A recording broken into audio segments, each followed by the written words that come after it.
Well, hey there, and welcome to Milestone Mom.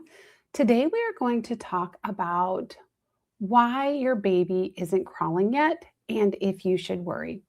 So, chances are, if you are watching this right now, you have spent the last few days staring at your baby on the floor, wondering why they aren't moving forward yet. If that's you, then you are in the right place. Maybe your friend's baby started crawling at 7 months. Maybe you're scrolling through social media and seeing infants on all fours. You gotta love that comparison game, right? And naturally, that little voice of anxiety in your head starts whispering, is my baby behind? And should I be worried? So, before we dive in, because we have a lot to cover today, I want you to take a deep breath. First of all, you are doing an amazing job just by caring enough to look into this and to watch this video.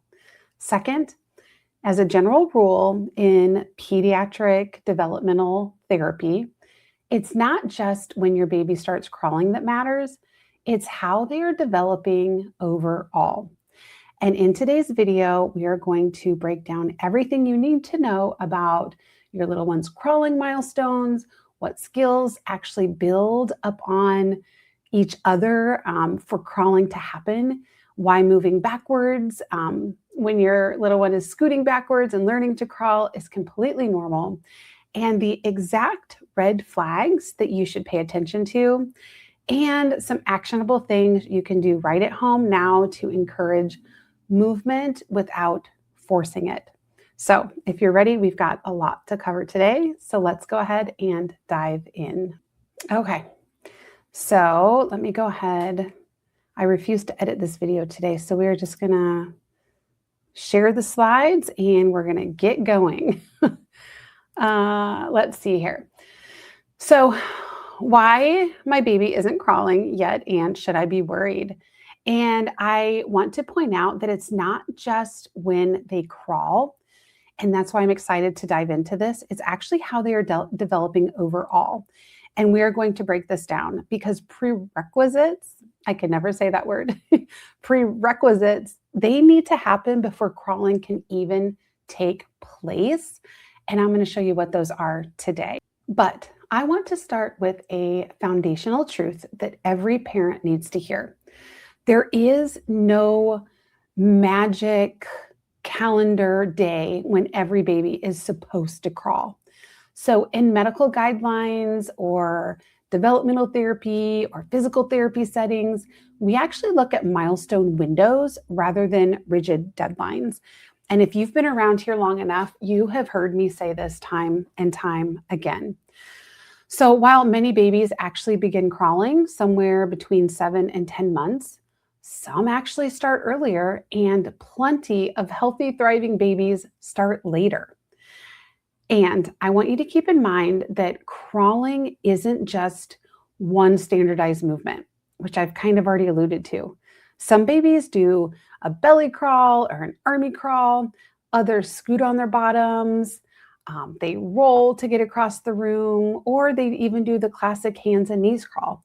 And you've heard me say before, if you've been around enough, that even my little granddaughter, she definitely did mostly all fours, but she kept her right knee up and she scooted with her left knee in her arms, and she's totally thriving. And that's the way that she crawled. And I want you to know that all of these variations represent valid ways that little ones explore their space and coordinate their bodies. So if you're questioning if your little one is moving the right way, or if something is off or warrants your attention, then you're definitely in the right place, because we are going to break all of these down. What we care about as professionals isn't whether your baby hits an exact date on a chart. It's actually whether they're demonstrating continuous, steady progress in their overall motor skills over time. So I want you to keep that in mind. It's not one isolated thing. It's, are they progressing overall in their motor skills? So what are some of those things that your little one needs before they can crawl?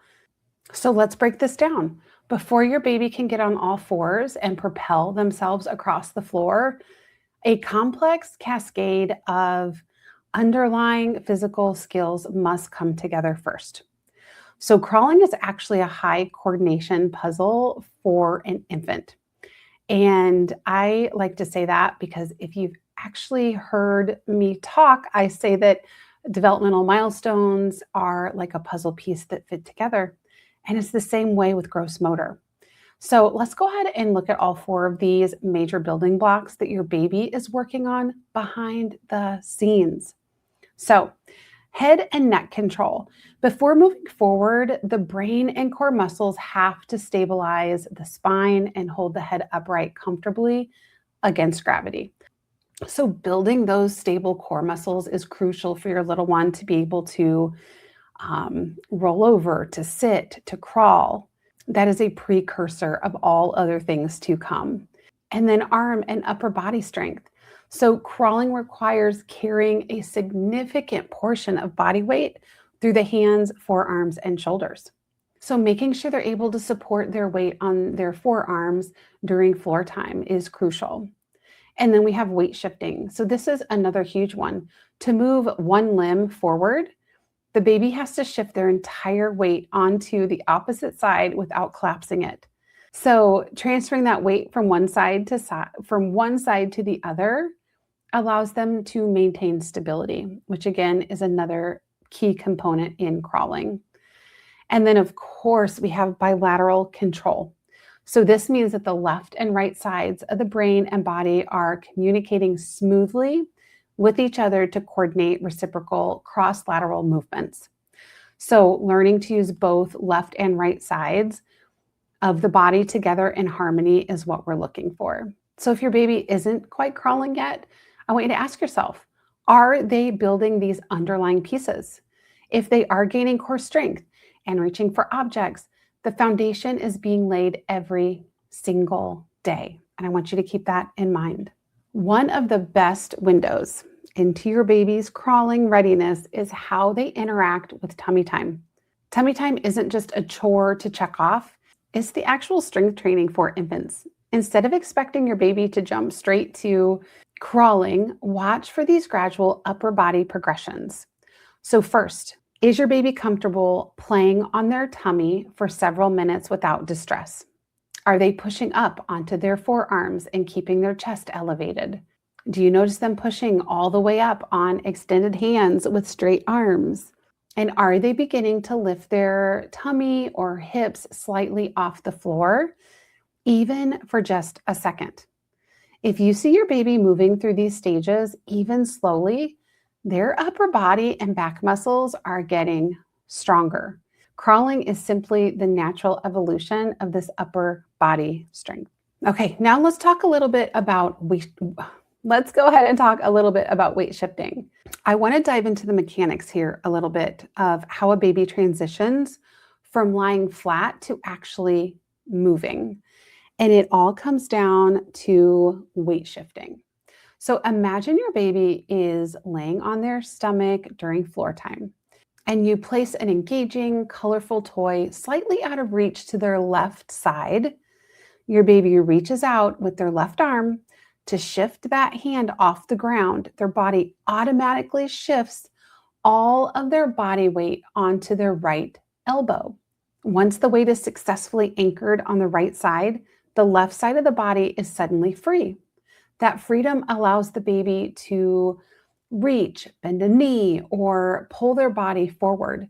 So this dynamic shifting back and forth between left and right sides is the secret key that unlocks hands and knees crawling. Now, if you see your baby reaching across their body or rocking back and forth on their tummy, celebrate it. That is weight shifting in action.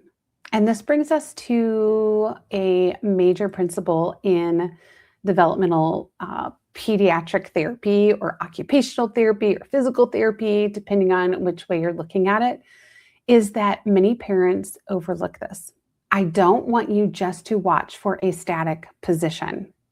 I want you to look for transitions. So I have a lot of parents tell me that my baby can sit up if I place them in a sitting position.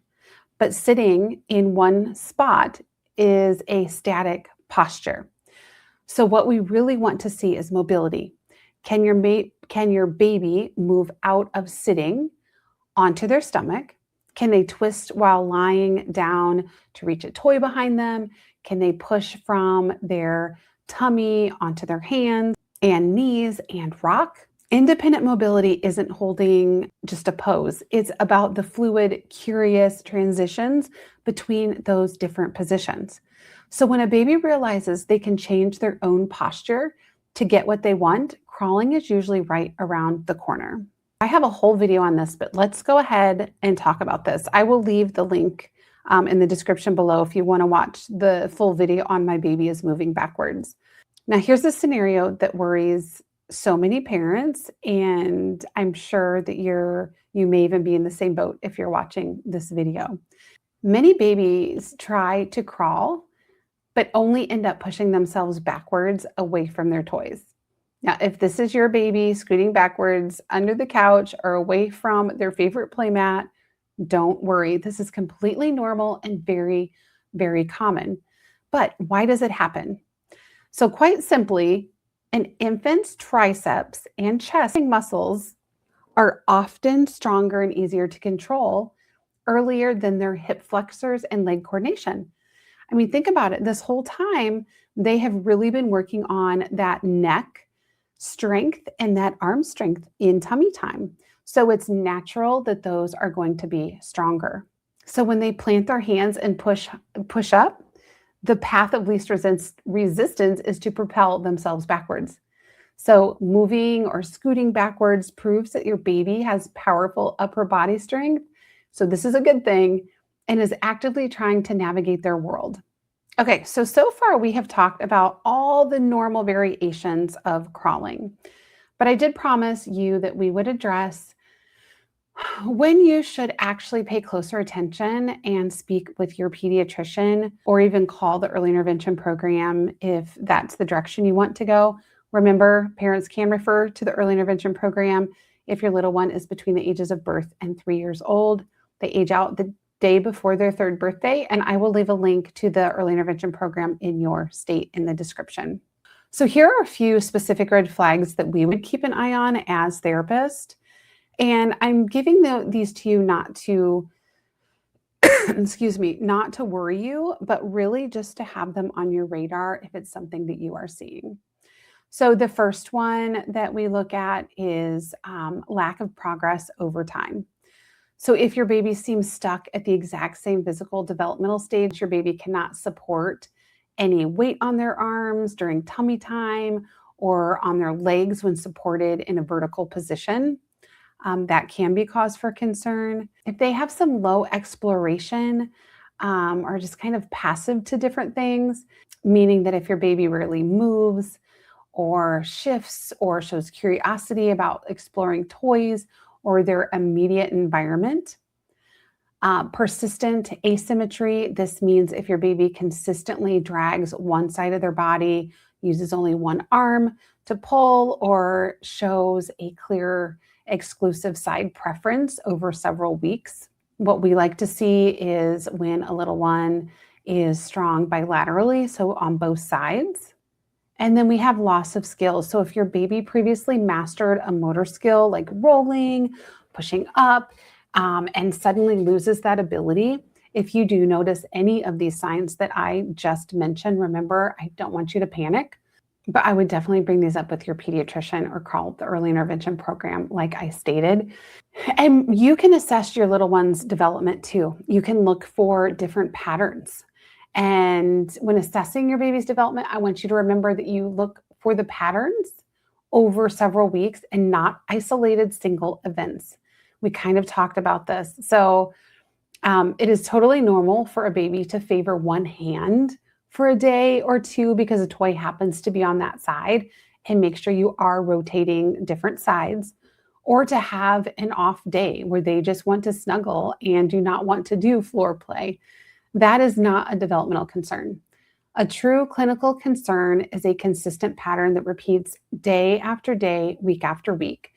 When you go to your regular well visit or well child checkups, bring notes or short video clips. I always tell parents, If you want your professional to see something, record your child doing it or not doing it. So bring those with you to show how your baby moves at home. Actually, pediatricians and therapists love seeing real life video clips because babies often don't do what you're talking about or behave differently sometimes in a clinical setting. And to wrap up our discussion today, what are some practical things that you can do at home to support your baby's movement journey? So, I'm going to give you 3 simple things that you can do. And the first one is more floor time. When your baby is this age, they need floor time and they need to explore and be able to move around their environment as they're growing and learning all of these different skills. And there is nothing wrong with bouncy seats and swings and baby walkers, but they really need to organically learn how to do the things. So while they can sit in it, everybody has varying opinions. For a little bit during the day, I would not keep them in there very long. They need to be on the floor, exploring, pulling up, learning, pulling to stand, learning to roll over, learning to get their knees under them for crawling. So just make sure you limit those containers, as we call them, like the bouncers, the swings, the baby walkers, and give them ample time on the floor in a safe place, on a mat, where their body can actually push against gravity naturally. So we call this organically. So they can learn all of these different things on their own. And then you can also use strategic toy placement. So place high value, colorful toys, things that make sound, just an inch or two out of easy reach from your little one. Place them slightly to the left or the right to encourage that crucial weight shifting that we have already discussed. Give them space to problem solve. So when your baby is grunting or struggling slightly to reach a toy, resist the urge to hand it to them instantly. That safe, mild frustration is often the exact spark that motivates a baby to try and figure out how to move their body forward. And if you remember one sentence from this entire video, let it be this: don't force the milestone, create the opportunity. Your job as a loving parent isn't to force your baby's muscles into position. Your job is simply to provide a safe, enriching floor environment where their natural curiosity and physical strength can meet and do the work that it needs to do together. So if you found this video helpful, let me go ahead and switch back. Okay, I know that was a lot of information, but I appreciate you sticking around. And if you have any questions at all, please feel free to put those questions in the comments below. And also let me know how old your child is. And if you are wondering whether your baby's movement is actually progressing the way it should, I want you to watch this next video where I break down the developmental red flags parents often miss and the signs that tell you when it's time to stop waiting and actually get some help. And I'm going to walk you through all of that in the next video. As always, I appreciate you and I will see you in the next video. All right, bye-bye.